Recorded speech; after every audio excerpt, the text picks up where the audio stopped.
400-ounce bars. Nobody walks around with a 400-ounce bar in her purse. I'm sure you've seen one, and I have as well. They're heavy. They weigh about 35 pounds. You don't walk around with them. So all of a sudden, the gold was still there, and the paper money was backed by gold in theory, but the gold had disappeared into the banks. That's step one. Step two, and this happened in the 1930s, the central banks took the gold from the commercial banks. So first, the commercial banks took the gold from the people. Then the central banks took the gold from the commercial banks, and the Federal Reserve System told all the banks, hey, send your gold to the regional Federal Reserve Bank. And of course, most of it went to the Federal Reserve Bank in New York. So now it's not even in the banks anymore, right? But you're still walking around thinking your paper money is somehow attached to gold. But people haven't seen gold for a while, unless you're a collector. Step three, the United States Treasury and the finance ministries took it from the central bank. In 1934, the United States Treasury seized the gold of the Federal Reserve System. Bearing in mind, the Federal Reserve System is privately owned. And they gave them a gold certificate. And you go to the Federal Reserve System website today and hunt around a little bit on the links and find the balance sheet of the Federal Reserve, and it's there. And look in the assets, and the first line item is gold certificate, and it's valued at $11 billion. But that's because they value the gold at $42 an ounce. And I've revalued it, the answer is that today's market, that 11 billion is actually worth 470 billion. So the Fed has a hidden asset of 450 odd billion that's not on the balance sheet, represented by a gold certificate. But it's not the gold. The Treasury has the gold. And by the way, where do we keep our gold? I'm talking about the United States. The Treasury owns the gold. The Fed has a paper certificate. The gold is on two Army bases, West Point and Fort Knox. So I would say the Army has the gold. Gold has gone from citizens walking around having it in your purse, to commercial banks, to central banks, to finance ministries, held on an Army base. It's still there. The gold didn't disappear, but nobody talks about it, and everyone pretends it's not money. But of course it's money. But meanwhile, what's happened to the civilian population, the citizens? We stopped talking about it. We stopped saying it. We stopped learning about it. I remind people, just showing my age, but I got a graduate degree in international economics, and I was class of 74. But that was the year the IMF demonetized gold. But I was the last class that was taught gold in an academic setting as a monetary asset. If you're younger than I am and you know anything about gold, you're either self-taught or you went to mining college, because they just stopped teaching it. So now we have two generations of scholars who never learned a thing about gold. So they hid it, they took it, they buried it, they stopped teaching it, they stopped talking about it, and they pretended it's not there. Meanwhile, it is there. And Russia is a good example of someone who takes it seriously. In the US, we still have our 8,000 tons, 8,133 tons. We haven't given it away. We haven't sold any gold since 1980, by the way. We got the British to do it. We got everyone else to do our dirty work. The British sold more than half, the British sold more than half their gold. The Swiss sold 1,000 tons. The IMF sold 400 tons in 2010. That was the last significant sale by a monetary institution. Australia sold most of theirs. Canada sold most of theirs. If I were one of these other countries, I would say to the U.S., hey, why don't you sell some of your gold? But the U.S. doesn't. We haven't sold an ounce since 1980. I'd rather be the U.S. than China. China's in even worse shape for different reasons. It's not so much interest rate policy, although they're subject to global interest rate policy and exchange rates coming from the Fed. But you can see it in real estate. It's a full-scale collapse. They're propping it up, but the buyers aren't interested. In other words, the Chinese government is telling the banks to lend money to real estate developers who can't finish housing. Well, that sounds good. It's like, okay, here's some money, finish the housing. But the buyers are not flocking in. The buyers have been burned. They're shying away from that asset class. They want to increase cash. They're looking at other asset classes. They don't have a lot of choices because China has very strict capital controls. They're trying to get their money out by means legal and illegal. They're buying gold when they can. But as I say, they may not have a lot of choices, but even money in the bank looks pretty good compared to what's going on in real estate. The problem is too big. The bubble is too large. It's gone on for too long. We don't hear about it the same way we did about the Japanese real estate bubble in 1989, 1990. That was an epic crash. Japan is still not recovered. I remember in the 90s, early 2000s, they talked about the lost decade. Well, try 3 lost decades. That's going into a fourth. That's Japan.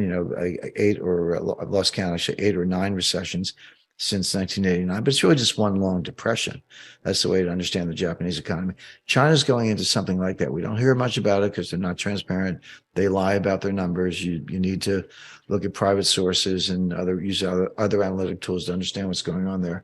But they've got drops in consumption, industrial output, real estate's collapsing. Their price indices are collapsing. All this fear of inflation. It's been around. It's real, but it's now turning around very quickly. And you can see that in China. China's going through something that the world has never seen. They're going to lose 600 million people in the next 50 to 70 years. This is a demographic implosion. This is worse than the Black Death. Of course, the Black Death killed somewhere between a third and half the population of Europe in the 14th century. It was a good time for labor, by the way. The labor was so scarce that returns to labor went up versus returns to capital because there weren't enough workers. But that's the only thing that can come close. Even the Spanish flu of 1919 killed about, no one's certain of the number, but between 100 million and maybe over 200 million people. The 30 Years' War was certainly, in the early 17th century, was certainly highly destructive. But what's going on in China now is worse than any of those things. It has to do with simple demographic math. The key number is 2.1. Two people have to produce 2.1 children. A man and a woman, or you can say per woman if you want, have to produce 2.1 children to keep the population constant. Why not two? Why not two producing two? The answer is infant mortality, and those who don't make it to adulthood and can continue the repopulation of the planet, if you will. But they're not even close to that. They're well below two. And by the way, so is the rest of the world. So is Australia and the US and Western Europe and a lot of other places. This is a global phenomenon, but it's particularly acute in China. It may be the case that China's replacement rate is or birth rate is actually 1. It has to be 2.1 to maintain. It could be 1 or lower. This is a demographic implosion unlike anything anyone's ever seen.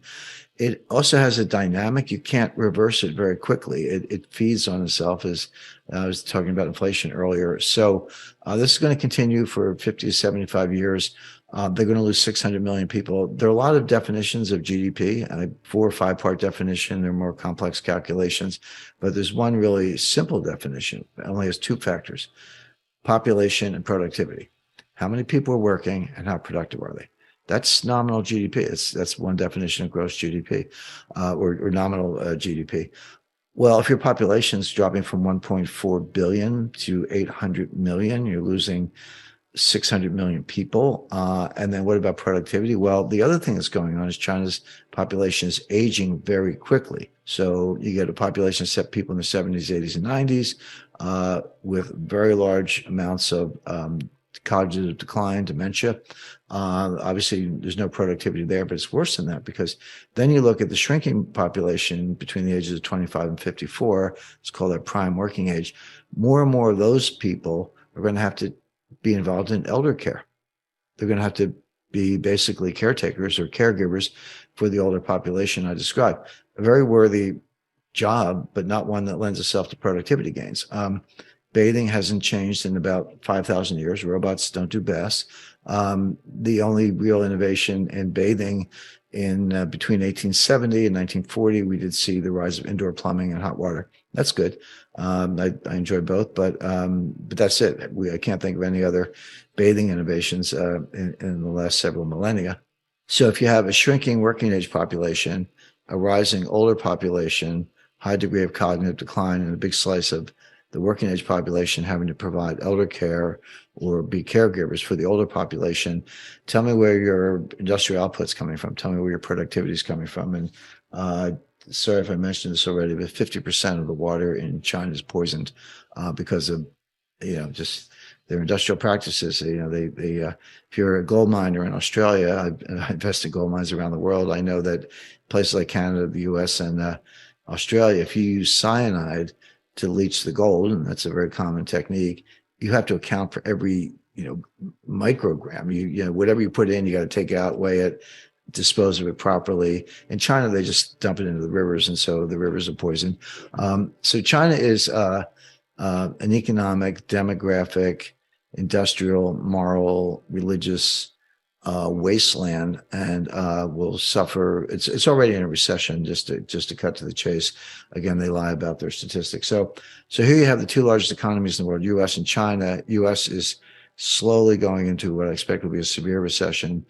China is in a century-long decline, unlike one that the world has ever seen. That could eventually lead to social unrest and a regime change, but let's not count on that in the short run. Just expect China to shrink and become more autarkic, decouple from the Western world, and certainly not be a source of growth. Taiwan Semiconductor Manufacturing Company, the largest and most sophisticated semiconductor manufacturing in the world. Semiconductors are in everything. It's not just computers. There are 1,400 semiconductors in an automobile. There's a semiconductor or more in your dishwasher, your refrigerator, your washing machine. They're everywhere. Internet of Things. We all understand that. So TSMC, based in Taiwan. The United States has a military doctrine called the broken nest theory. And what it says is that if China, well, it comes from a Chinese proverb, ironically, and it says, if the nest is broken, how can the eggs survive? And what it means is that if China invades Taiwan, and I'm not forecasting an invasion, could happen though, we or the Taiwanese will very quickly destroy all the semiconductor manufacturers in Taiwan. We'll just blow them up. And China won't get anything. They'll have the broken nest. Taiwan Semiconductor knows this. They talk to the U.S. intelligence and military. But post 2008, yeah, that's not bad. Again, you have to disaggregate it and you look at what grew. It was inventories were a big contributor, and net exports were a big contributor, and fixed asset investment in particular. There was a big load of aircraft orders for Boeing, which is notoriously lumpy. You know, they'll have a big month, blowout month, and then nothing for a couple of months, not nothing, but something very low. So when you look at that, inventories are counted as part of GDP, of course, but it's not necessarily a good thing. If inventories are piling up, it means retailers are not buying. And this kind of goes back to the whole supply chain breakdown of a year ago. That's what my book Sold Out was about. So you go back to, let's say, the spring of 2022. The supply chain had completely fallen apart. And if you were a purchasing manager and you were saying to yourself, okay, we're kind of coming out of COVID, we're going to start growing, but the supply chain is broken. So instead of ordering one, container, I'm going to order 3 containers because maybe one will get through, through the bottlenecks. I only want one, but I'm going to order 3 and hope for the best. What happened was a lot of the stuff was alleviated, not for good reasons, not really for logistical reasons, but because the consumer slowed down a lot beginning in June, partly in reaction to the Fed starting to hike rates in March of 2022, and then here come the 3 containers. So at the exact moment when demand destruction is kicking in, your inventory is going to the rafters. So what do retailers do, or wholesalers for that matter? But retailers, they slash prices. That 2-for-1 sales. Because inventories are a nightmare for retailers for obvious reasons. Number one, you have to finance them, so they eat up working capital. It could be cash, but now you got a bunch of stuff in the back office. And number two, it just takes up space. I mean, insurance costs and other costs like that. But the other thing people kind of underestimate is that, like, fashion stuff goes out of fashion. Last spring's styles are not next spring's styles. You still got last spring stuff. Good luck. We're getting close to spring, so you're dumping that stuff. Consumer electronics, you got an iPhone 13. Well, everybody wants an iPhone 14, whatever. I mean, you take the point. So piling up inventories is a very unhealthy sign. It means the retail sector is drying up, demand destruction is kicking in, costs are going up because you got to finance all this stuff, and your profit margins are going down. So I don't take a lot of comfort from that. But the other thing, to the extent you can disaggregate monthly data, and there's a lot of monthly data, 2.9% annualized for the quarter, but it really slowed down in December. Christmas was a disaster. I mean, people bought stuff for Christmas, but way below expectations. And again, it goes back to piling up the inventory at the worst possible time. So it looks like the U.S. is going into 2023. Possibly recession started in December. If not, we expect it to start soon. But you're seeing the same thing in Europe now. Europe got a break with the weather. Obviously there's a war going on, so that's a big factor. But and natural gas prices skyrocketed, and oil prices skyrocketed again in mid 2022. They've come down, but it doesn't mean that all is well or they're out of the woods. And there are other things going on. China is a basket case. They went from zero COVID. It was bad public policy and bad health policy, but they did it anyway. So they flipped almost on a dime. So they just turned on a dime and said, okay, let it rip. The policy, let it rip. Okay, let everyone get infected, and we'll do the best we can. One of the ways you get through it is by letting it rip, and you develop what's called herd immunity. And that's what worked in North America and Europe. But the other difference between China and Europe and the U.S. is that they don't have the healthcare system to deal with it. Our healthcare system, which is pretty good, was strained. Same thing in Europe. China has nowhere near the ICU units, the oxygen, the treatments, the professionals, the nurses and doctors, not even close. And when you get out to the village level, which is where most of the people still live, believe it or not, they often have nothing. But that is hurting the economy as much as the zero COVID. They had no good ways out. I'm not saying one's better than the other. They're both awful, but you still have a lot of things that are not COVID. The real estate collapse, the excessive debt, the demographic decline, just the impact of top-down management when you can't possibly get everything right, and decoupling from the U.S. and the U.S. cutting off, high-tech exports to China, including third country exports where they're relying on U.S. licenses or equipment. So China's in a deep hole, probably in a recession. Japan, same thing. So the global economy is in bad shape. It's going into a recession. Now, a lot of people have said that, we're going to have a recession as if it's no big deal, but they're expecting a mild recession. I see a much more severe recession. Now, the other half, what does this mean for financial markets? And there, the best way I've been able to explain it, imagine you're in an Irish pub and you got three Irish storytellers. And I'm part Irish, so I can talk about the Irish, but they're telling three different stories, and you got to listen to each one. So there's the Fed story, the market story, and then there's something called reality, what's actually happening. So stock market's telling us Goldilocks, bond market's telling us, here comes, Hurricane Mitch or whatever. And then there's what I call the reality. And I guess I'm a storyteller here, but what I see is a kind of a hybrid. The Fed's doing what they're doing, right or wrong. Okay, they're doing what they're doing. The market has their own interpretation. I agree with the market, certainly the bond market, that the Fed has probably over-tightened. They probably are at the so-called terminal rate. They just don't know it. They're going to keep going for the reasons I explained. That means they're going to make it worse. They're going to make the recession even worse. And they may pivot to say that there could be a rate cut. It won't be in April, but rate cut in August, maybe. I wouldn't rule that out, but for a really bad reason. In other words, if the Fed cuts rates, which they may, the pivot may be real. It's not because they engineered a soft landing and Goldilocks and everything. Oh, that's just right. It's because they screwed up as usual, as they've been doing since 1913. They over tightened and they found out too late. And then they have to slam on the brakes or take the foot off the brake, if you will, in terms of rate hikes, and then pivot. And we've seen this movie before. This is exactly what happened in 2018. The stock market dropped 20%. I mean, it's like 19.9 or something on the Dow. So maybe not technically a bear market, but yeah, what's the difference? It dropped 20%.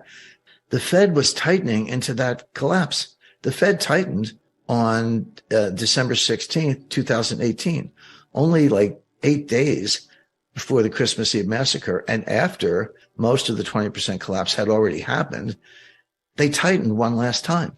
So what it shows you is that when the Fed's on a mission, they actually don't care about the stock market, this whole, Bernanke put and Greenspan put and all that. That's not how it works. They don't care that much about this. We're in a recession. I mean, it's not coming. We're in it. It's a triple greatest bubble of all time times three, in the sense that it's real estate, stocks, and other asset classes. The largest, most sophisticated, biggest player, real money market in the world is telling you that the Fed's going to blink, that they're going to raise rates, and things are going to get so bad, they're going to have to cut rates. And that's why we can see a liquidity crisis and a very severe recession coming well in advance. I haven't really seen the market collapse, stock market collapse that I would expect in association with a severe recession has not happened yet. This is going to play out. It'll get worse as the year goes on.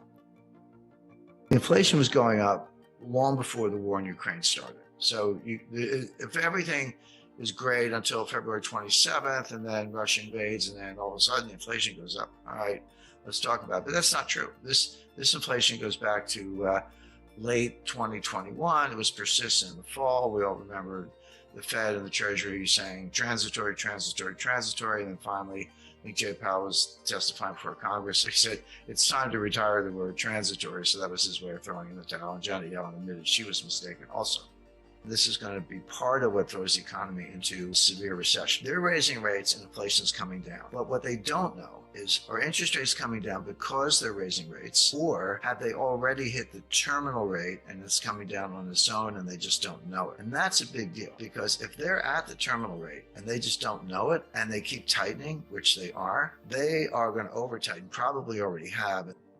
The energy prices are going up because there's a war with Russia. Well, I wonder why that is. Well, the reason is not because Putin invaded Ukraine. It's because the U.S. counterattacked with financial sanctions.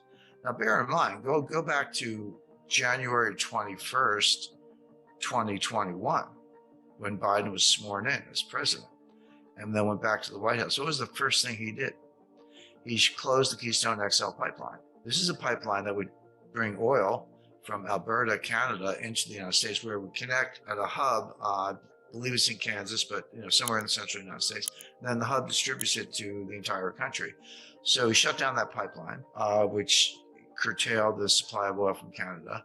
And then we end up with oil prices doubling or tripling, really, from $40 to $120 in under a year. The other source of inflation is on the demand side. So you have what's called cost push inflation.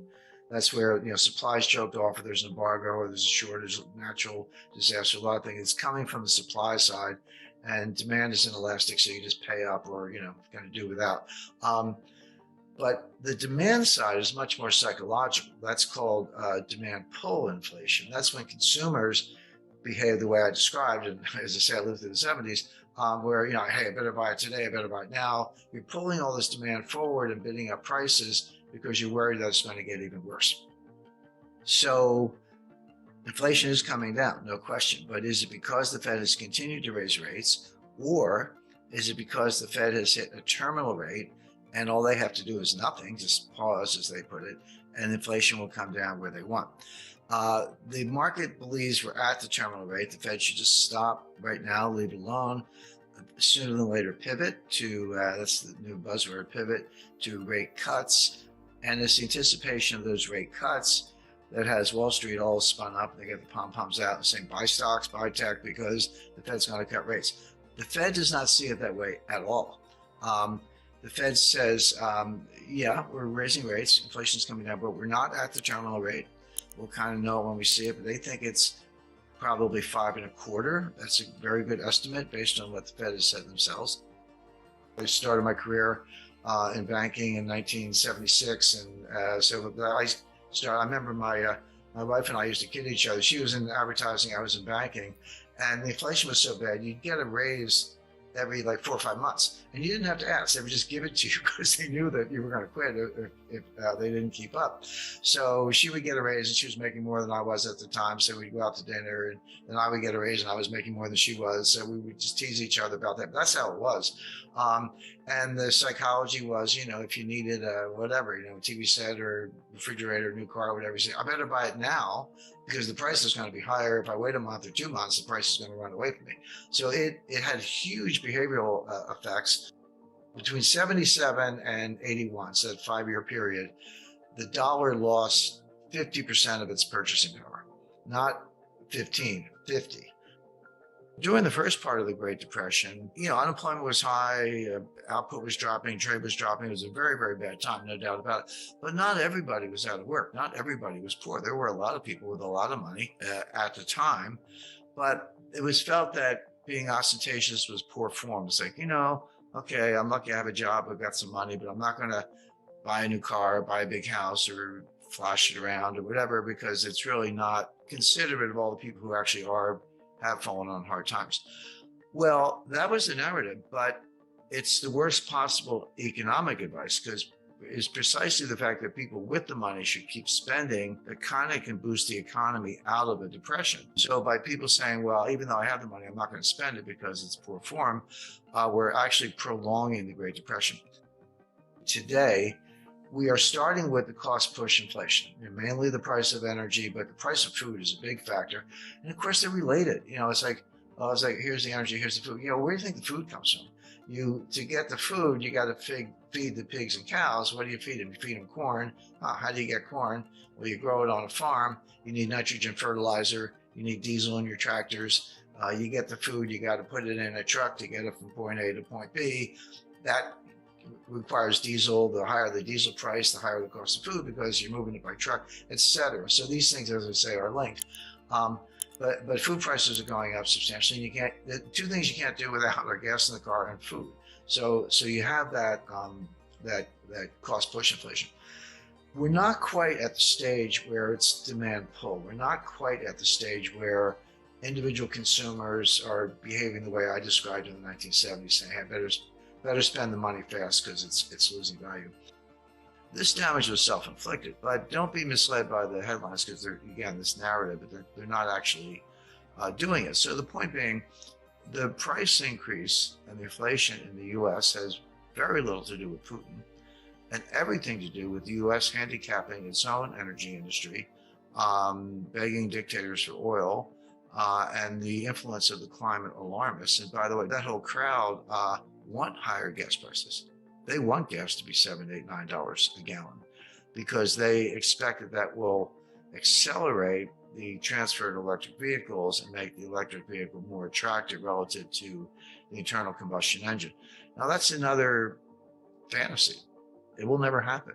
But meanwhile, they're destroying the U.S. economy in pursuit of an ideological point that will never actually happen.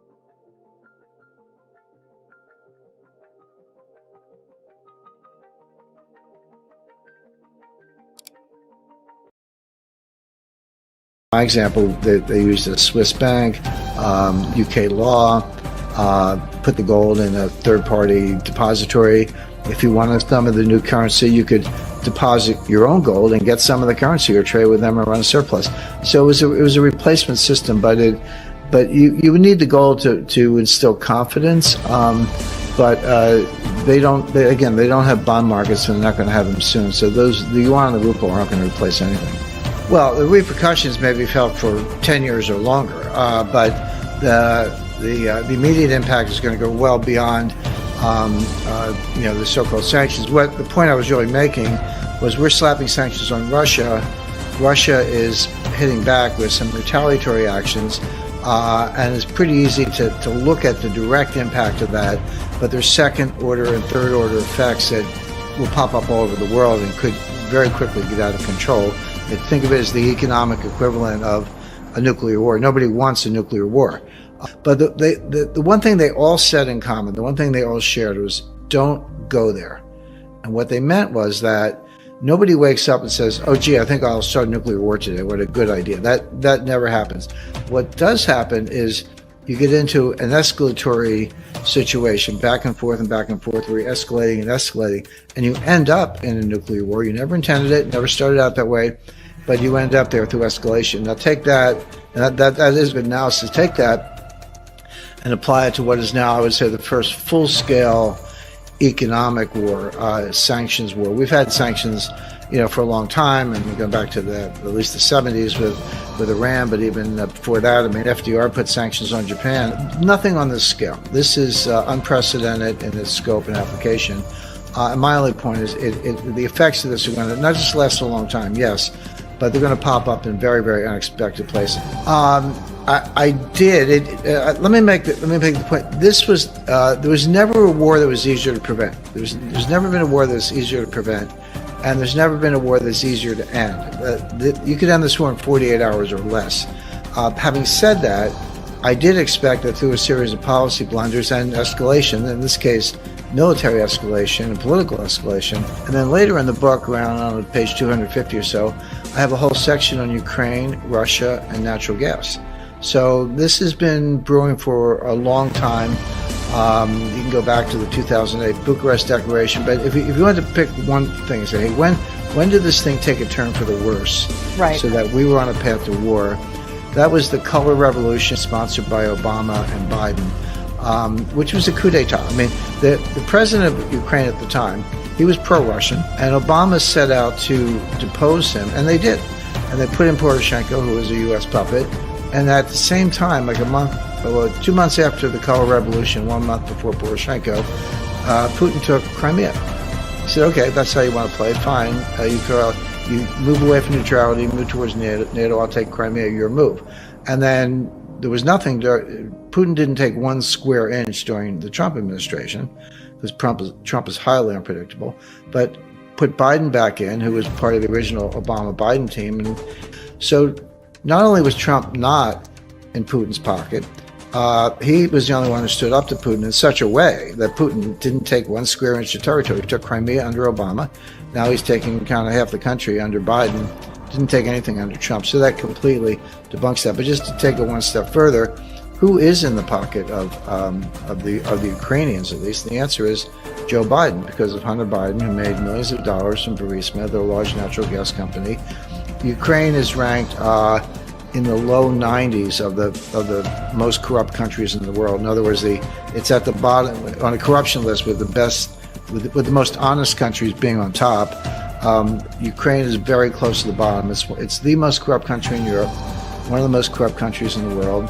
Zelensky is just another oligarch, just another phony. Now, you can take sides, but to me, Putin's a dictator, Zelensky's a dictator. Pick your dictator. But this idea that he's some good guy Democrat is nonsense. Well, it's a phone call, basically. I mean, Biden's kind of non-compos mentis, but somebody who can string a few sentences together needs to call Zelensky and say, here's what we're going to do. You're not going to join NATO. We'll get the NATO Secretary General, John Stoltenberg, to say that. You need to say it, and the U.S. will say it. So you're not going to join NATO. You're not going to join the EU. You can be independent in the sense of being autonomous, but you have to be neutral. When you've got 2 great powers, whether it's the U.S. and Russia, or the U.S. plus Europe and Russia confronting each other, the idea of buffer states, I mean, that's as old as, if not history, at least the history of buffer states is several centuries old at this point. It's a part of what every international strategist looks at. So Ukraine should be a buffer state. It should be neutral.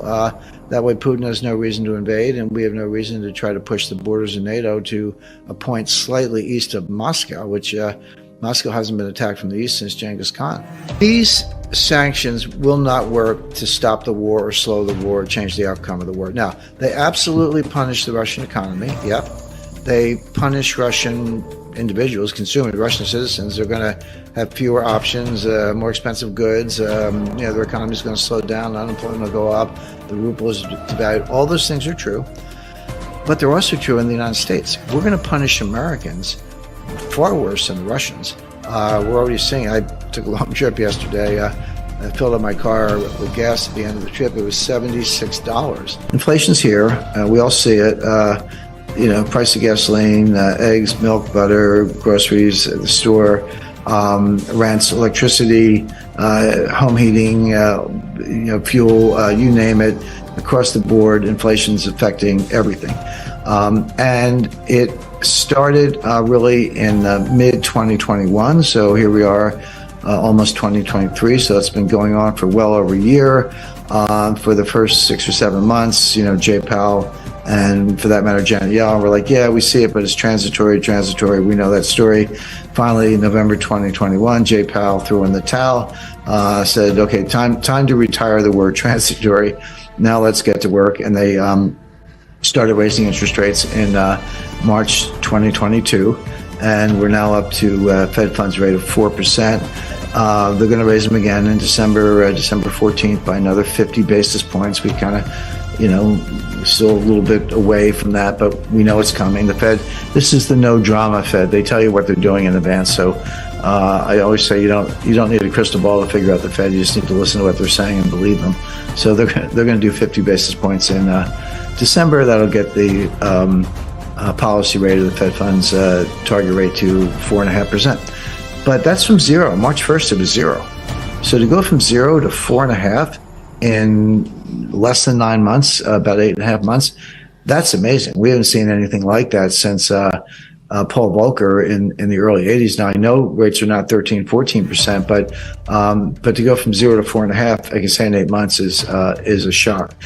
Now, why is the Fed doing this? Well, they say they want to kill inflation. Okay, but there are two sources of inflation. Inflation can come from the supply side, what's called cost push inflation. Costs go up and they get pushed into retail prices and consumer prices, and that is what's happening. That's because of the supply chain breakdown, energy prices, shortages of goods, etc. So that's cost push inflation from the supply side.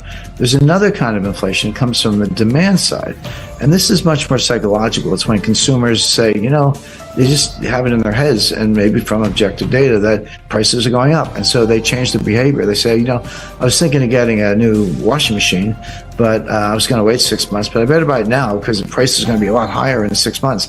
Or a car, or, suit of clothes, a dress, furniture, whatever it is, better buy it now because the price is going to go up. It's going to get worse. Inflation's here to stay.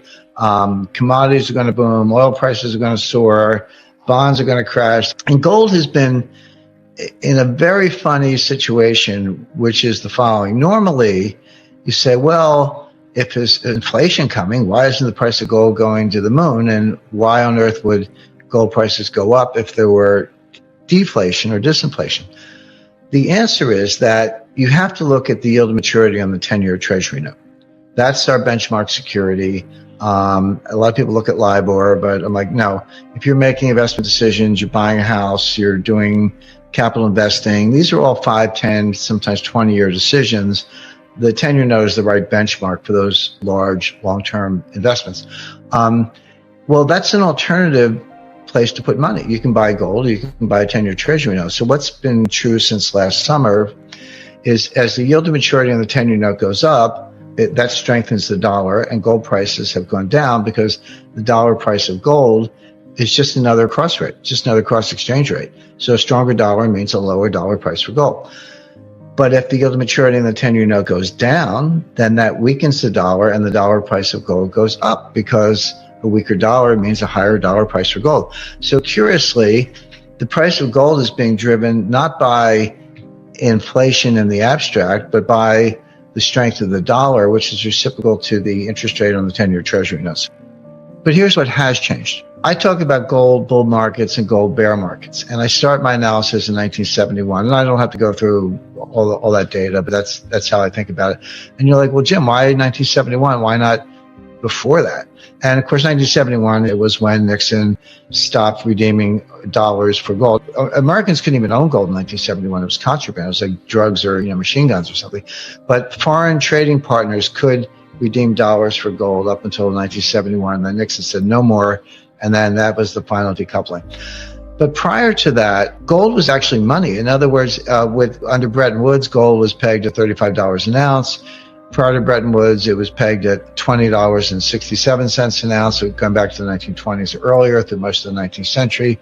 For the United States, in sterling, I think it was $4.75. It could be off a little bit on that, but it's four pounds and change. And as late as World War I, say 1913, if you were a Brit and you were getting on the steamer from London to, at the time Bombay, today Mumbai, you took a purse of British sovereigns. British sovereign is about 8 grams, a little bit less. It's not an ounce; it's a quarter ounce, because an ounce is almost too much. Even today, what are you going to do with a 1 ounce coin that's worth almost $2,000? You're not going to use that to buy a pack of gum. But in the day, there was the quarter ounce, which today would be, like a $500 bill. So it's still a significant amount of money. But you could get on the steamer in Southampton and get off in Bombay at the time And it was money good. You could take that British sovereign and spend it anywhere. And same thing in Singapore and Hong Kong and Japan or all around the world. So gold was actually money. So it wasn't a question of, oh, what's the exchange rate? It was, the gold was the money. And people thought about it by weight. They said, oh, a sovereign, that's 8 grams of gold. So that's worth, that'll get you whatever. So, and that was true throughout history. And so it's really only since 1971 when we decoupled completely in terms of an exchange rate that you have to think about, well, what's the dollar price of gold? Because it's not fixed. But okay, well, what happened to the memory? What happened to the 3,000 years I just talked about? Well, the answer is it happened in stages, and it actually took about 75 years. So it began in 1914. 1914 was the outbreak of World War I. Everybody needed gold. There was a run on gold. And countries needed gold because they knew they would need gold to pay for the war to try to win the war. Well, it didn't matter if you're Germany, UK, or whoever. And remember, the United States was neutral. The United States did not get in the war until 1917. The war started in 1914. So for those first 2.5 years, New York was a money center to all of Europe, to all the belligerents. So everyone scrambled for gold. So if you were a citizen, they asked you to bring your gold to the bank, and they gave you paper money. But people did it out of a patriotic, it's existential. War's not a normal market. If you lose the war, you got bigger problems than your gold. And so people put the gold in the banks. What did the banks do? They melted it down and made 400-ounce bars. And they said, don't worry, your money's backed by the gold, but keep using that paper money, but it's redeemable for gold. But oh, by the way, they're 400-ounce bars. Nobody walks around with a 400-ounce bar in her purse. I'm sure you've seen one, and I have as well. They're heavy. They weigh about 35 pounds. You don't walk around with them. So all of a sudden, the gold was still there, and the paper money was backed by gold in theory, but the gold had disappeared into the banks. That's step one. Step two, and this happened in the 1930s, the central banks took the gold from the commercial banks. So first, the commercial banks took the gold from the people. Then the central banks took the gold from the commercial banks, and the Federal Reserve System told all the banks, hey, send your gold to the regional Federal Reserve Bank. And of course, most of it went to the Federal Reserve Bank in New York. So now it's not even in the banks anymore, right? But you're still walking around thinking your paper money is somehow attached to gold. But people haven't seen gold for a while, unless you're a collector. Step three, the United States Treasury and the finance ministries took it from the central bank. In 1934, the United States Treasury seized the gold of the Federal Reserve System. Bearing in mind, the Federal Reserve System is privately owned. And they gave them a gold certificate. And you go to the Federal Reserve System website today and, hunt around a little bit on the links and find the balance sheet of the Federal Reserve, and it's there. And look in the assets. And the first line item is gold certificate, and it's valued at $11 billion. But that's because they value the gold at $42 an ounce. And I've revalued it, the answer is at today's market that $11 billion is actually worth $470 billion. So the Fed has a hidden asset of $450 odd billion that's not on the balance sheet, represented by a gold certificate. But it's not the gold. The Treasury has the gold. And by the way, where do we keep our gold? I'm talking about the United States. The Treasury owns the gold. The Fed has a paper certificate. The gold is on 2 Army bases, West Point and Fort Knox. So I would say the Army has the gold. Gold has gone from citizens walking around having it in your purse to commercial banks, to central banks, to finance ministries, held on an Army base. It's still there. The gold didn't disappear, but nobody talks about it, and everyone pretends it's not money. But of course it's money. But meanwhile, what's happened to the civilian population, the citizens? We stopped talking about it. We stopped saying it. We stopped learning about it. I remind people, just showing my age, but I got a graduate degree in international economics, and I was class of 74. But that was the year the IMF demonetized gold. But I was the last class that was taught gold in an academic setting as a monetary asset. If you're younger than I am and you know anything about gold, you're either self-taught or you went to mining college, because they just stopped teaching it. So now we have 2 generations of scholars who never learned a thing about gold. So they hid it, they took it, they buried it, they stopped teaching it, they stopped talking about it, and they pretended it's not there. Meanwhile, it is there. And Russia is a good example of someone who takes it seriously. In the U.S., we still have our 8,000 tons, 8,133 tons. We haven't given it away. We haven't sold any gold since 1980, by the way. We got the British to do it. We got everyone else to do our dirty work. The British sold more than half. No, seriously, the British sold more than half their gold. The Swiss sold 1,000 tons. The IMF sold 400 tons in 2010. That was the last significant sale by a monetary institution. Australia sold most of theirs. Canada sold most of theirs. If I were one of these other countries, I would say to the U.S., hey, why don't you sell some of your gold? But the U.S. doesn't. We haven't sold an ounce since 1980.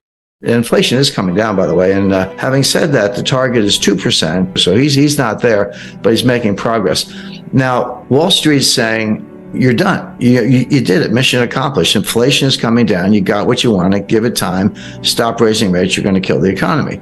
But the Fed is saying, well, we actually don't know. We can't untangle it. Yes, inflation is coming down. That's objective.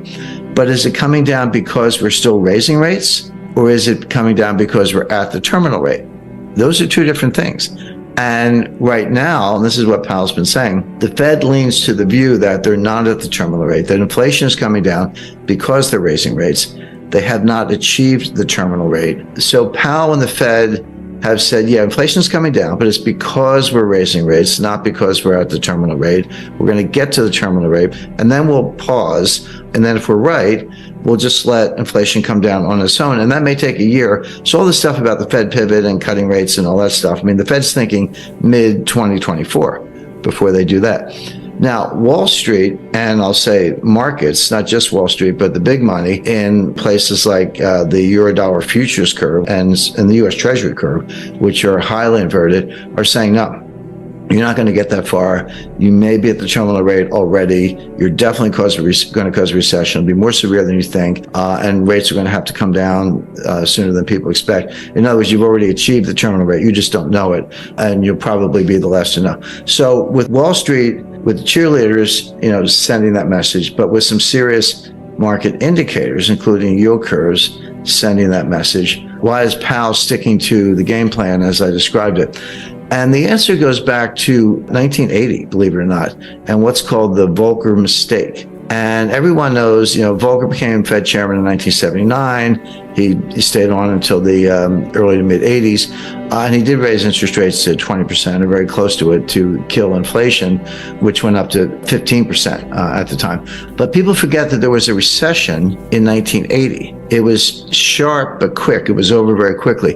It had nothing to do with monetary policy. The Carter administration issued some dopey regulation on a ceiling on credit card interest rates. And the industry said, fine, we're just not going to lend anybody any money. The economy fell instantly, kind of like a smaller version of what happened in 2020 with the pandemic panic. And then they said, oh, sorry, just kidding. And then they took the ceiling off, and then things got back to normal. Now, this was a time when farmers around the country were driving front loaders and tractors to Washington, and they were circling the Fed building. And one guy drove his tractor up the steps of the Fed, and Volcker was being burned in effigy. That all happened. So it was a little bit of pressure. And of course, Congress was up in arms and the White House was up in arms. So Volcker, not quite panicked, but he cut interest rates 7 percentage points, not 0.7, 7 full percentage points to deal with the recession, which, number one, was unnecessary because the recession was caused by a policy blunder from the White House, which was quickly corrected.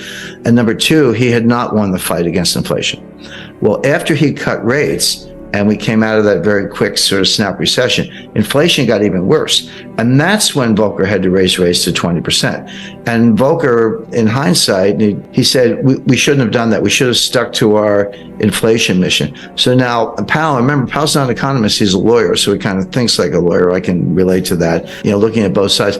Powell does not want to be that guy. He does not want to be the guy who balks early and cuts rates, the famous Wall Street pivot, before the battle against inflation is won, because the outcome could be exactly what Volcker experienced, which is inflation wasn't done, doesn't go away, comes back stronger, and then you do have to destroy the economy, as we did in 1981-82. That was the worst recession. That was far worse than the little one in 1980. That was the worst since the Great Depression. We've managed to break that record several times since then, but at the time that was horrific. But Volcker and others have said that was a blunder he never should have done. So Powell does not want to give up the rate hikes too early because he does not want to repeat the Volcker mistake. He does not want to be that guy.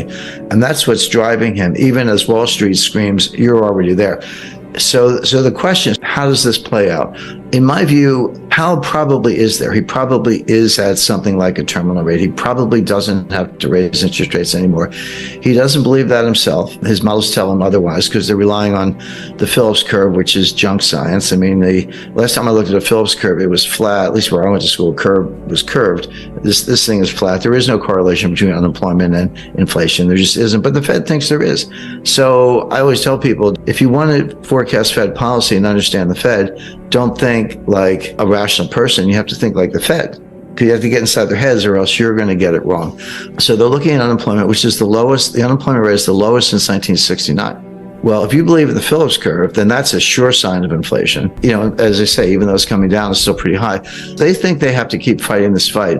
But here's what they're missing. Here's where it all falls down. Yeah, inflation as measured, CPI, PPI, personal consumption expenditure, core, non-core, year over year. There are like 20 different ways to measure it. It is coming down, but there are two sources of inflation. And it's going to sound obvious, but you got to separate them, the supply side and the demand side. Both result in price increases, but they have completely different dynamics. Supply side inflation is what we're seeing. It's what we saw in 1974 with the Arab oil embargo during the Arab-Israeli war when they cut us off from oil. And, you had to line up for gasoline. I lived through that. Now, and again, this is what my book Sold Out is about, the breakdown of the supply chain, partly related to energy, partly related to the war in Ukraine, partly related to the pandemic panic.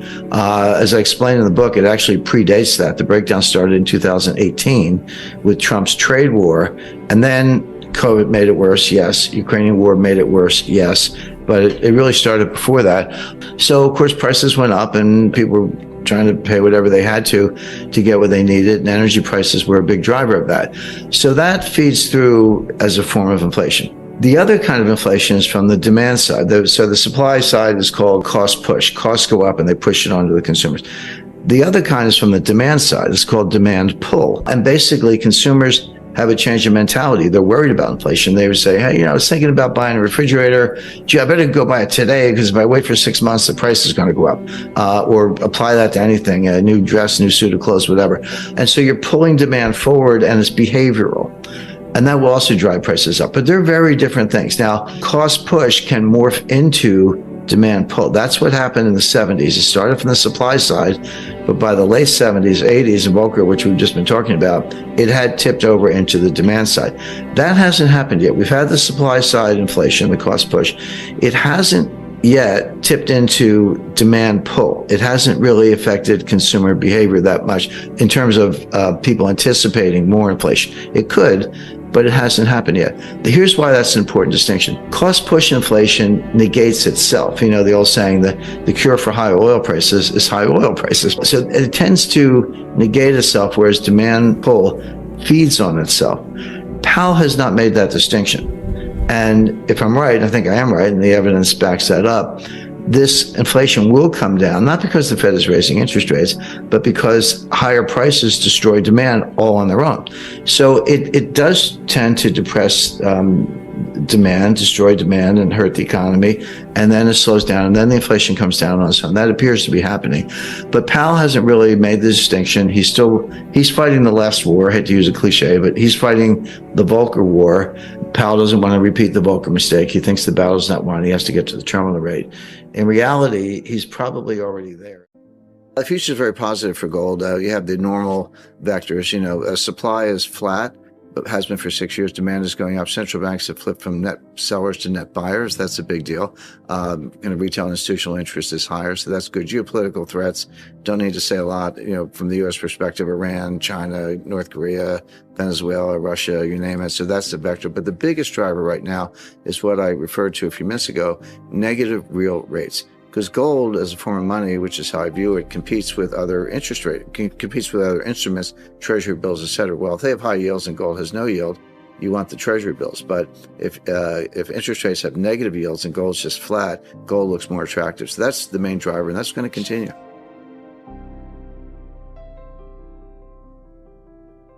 Everyone's like, well, the gold is up, gold is down. So what do you mean when you say that? And they're talking about the dollar price of gold. And it's like, okay, so the dollar price of gold is up or down. That's really a cross rate. That's no different than talking about the euro US dollar exchange rate or Australian dollar US dollar exchange rate. If you think of gold as money, and I do, then the dollar price of gold, with gold measured by weight, not as another currency, it is another form of money, but with gold measured by weight, it's a cross exchange rate.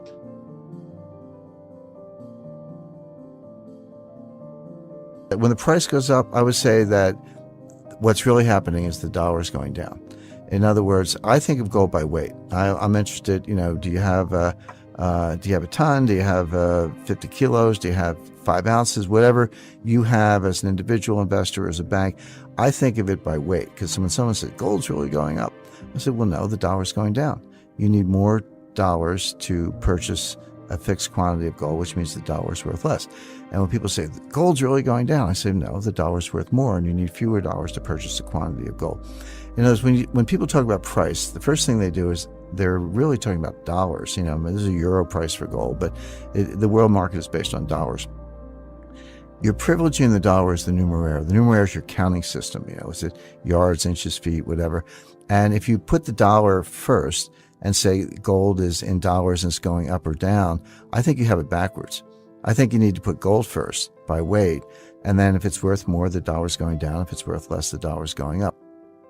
And so when you say gold is going up, let's say it went to $2,000 an ounce, everyone say, oh, the price of gold went up, just went up 10%. Well, did it, or did the dollar go down? The way I would phrase it is, it used to be $1,800 to get an ounce of gold. Now it's $2,000 to get an ounce of gold, or, your dollar got you 1/1800th of an ounce. Today, it only gets you 1/2000th of an ounce. In other words, gold didn't do anything. It's a metal, it's an element, atomic number 79. What happened was the dollar got stronger. So a stronger dollar is a lower dollar price for gold, and a weaker dollar is a higher dollar price for gold. So when people talk about gold going up, what they're really talking about is the dollar going down. We have new numbers regarding how much gold central banks are buying, 400 tons in Q3 this year, records and numbers we haven't seen since the 80s. Yet we don't know some of those mystery buyers. Obviously, the theories are that they are Russia and China. Now China is non-transparent. Russia is much more transparent, although Russia is starting to be opaque a little bit because they're in a war. But you can see the inflection point is 2010. So from 1970 to 2010, it's a long stretch, 40 years, central banks were net sellers. It didn't mean everybody sold everything, but Switzerland's down 1,000 tons, US was down 1,000 tons after losing 8,000 tons, or sorry, 11,000 tons between 1950 and 1970. It was down, down, down. 2010 was the year that central banks became net buyers. Now, it doesn't mean every central bank was buying gold. It does mean that they were selling a lot less and others were buying more. And some of the buyers are Mexico, Kazakhstan, Philippines, Vietnam. We know China's a big buyer. We don't know exactly how much. Russia was a big buyer. That is continuing. Now the new players, Iran's non-transparent, but we know they're buying gold. Turkey is buying a lot of gold. Japan had a bunch of gold all along. They never told anybody about. Literally 1 month, their reserves went from 600 tons to 900 tons. Well, the market. You can't buy 300 tons in a month, not one country or one order. But they had it all along, but they decided to reveal it, put it on their balance sheet. So Americans don't seem to like gold. I'm not sure Canadians feel much differently, or others around the world. But central banks sure do, and I think that tells you something. There's huge demand for dollars all over the world, not because of the currency, but because of collateral, because of treasury bills. Banks need treasury bills to pledge as collateral for derivatives. It's the best collateral in the world. And if you don't have it, you're not going to be able to leverage your balance sheet as much as you would like. You're not going to be as profitable. You're not going to be able to support lending and investing, which is what banks in theory are supposed to do. To support the bloated balance sheets and to support the derivatives, you need collateral. And the better the collateral, the more leverage you can have. The best collateral in the world is a treasury bill. And so there's a mad scramble for treasury bills, which means there's a mad scramble for dollars to buy treasury bills. And that is coming from European banks, it's coming from Chinese banks, and banks around the world, but primarily European and Chinese.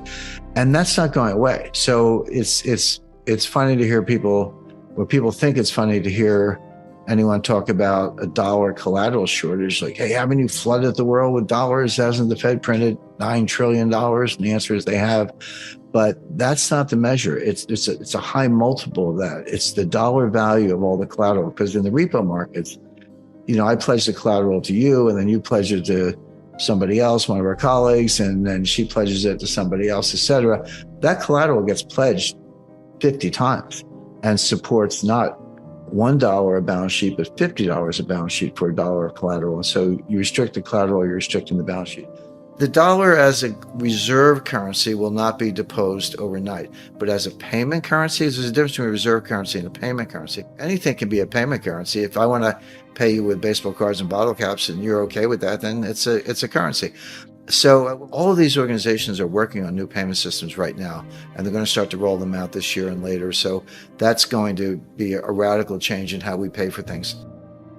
I can give you 20 reasons why the dollar should go down, but I'll give you one big reason why it won't, which is the demand for collateral. And so that's keeping the dollar constant, which is keeping the dollar price of gold constant, because gold doesn't change and the dollar's not changing. Now that'll break, and that'll break in favor of gold, meaning the dollar will get a lot weaker. It'll have to, but it's going to take a few months at least, because the U.S. economy has to get weaker, which it is. The Fed will figure this out maybe by September, next September.